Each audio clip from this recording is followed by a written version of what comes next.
um, you know, ever wonder what happens when um, a seasoned hitman gets stuck in middle school? Um, uh, it sounds comical, right? But what if that comedy quickly gave way to genuine danger? That's exactly what's happening in and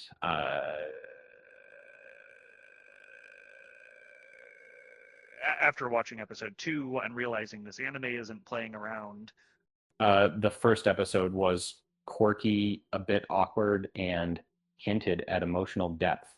But episode two throws you a curveball, introducing real conflict and raising the stakes significantly.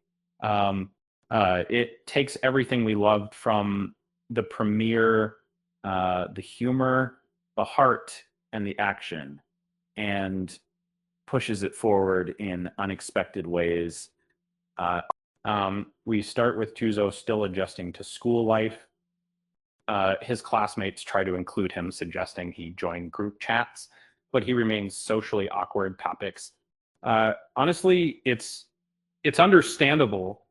He's a grown man in a child's body, and a funny scene shows him attempting a smile, resulting in a wonderfully cringeworthy moment. Uh, and Kapatsu, uh, using a spy device, urges him to focus on his studies, a reminder of his unusual situation. And then, just when you think it's settling into, it's settling into a high school slice of life, a phone call changes everything. Juzo learns the the wasps that caused his transformation were artificially created by a massive pharmaceutical company. Um, then comes the biggest surprise. Norin Mitsuoka, the president's daughter, is in his class.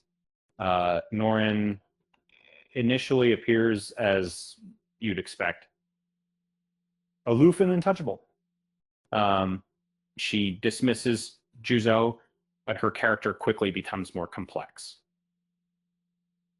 Uh, we see her working at a small ramen shop, a choice that reveals her uh, desire for a simpler life, free from her family's expectations.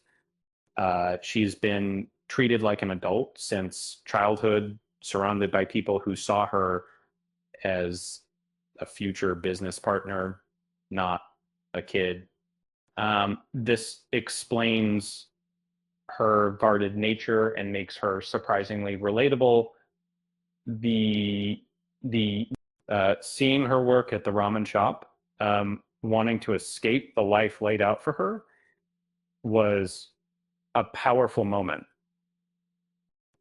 It grounded the show, reminding us that even in a wild premise, people still deal with life's hardships and desires. Uh, Juzo surprisingly acts as a responsible adult offering advice, earning a small amount of trust from Norin. Uh, but the calm doesn't last. Norin is kidnapped, and the episode explodes into action. The kidnapping is linked to Mitsuoka Pharmaceuticals, revealing the shady dealings of Norin's family. Uh, um, Juzo seamlessly reverts to his hitman persona, um, tracking the van with pinpoint accuracy and scaling buildings with ease. Um, it's a fantastic reminder of his lethal skills. Uh, the rescue scene is a highlight, showcasing Juzo's abilities while demonstrating restraint. He incapacitates the leader with a clean headshot, but chooses non lethal methods for the rest, proving he's not a mindless killer. He's limited by his child's body, forcing him to adapt and think strategically.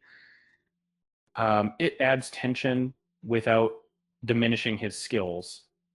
The escape using an ice trolley was creative and clever. The episode concludes with a return to a calmer tone.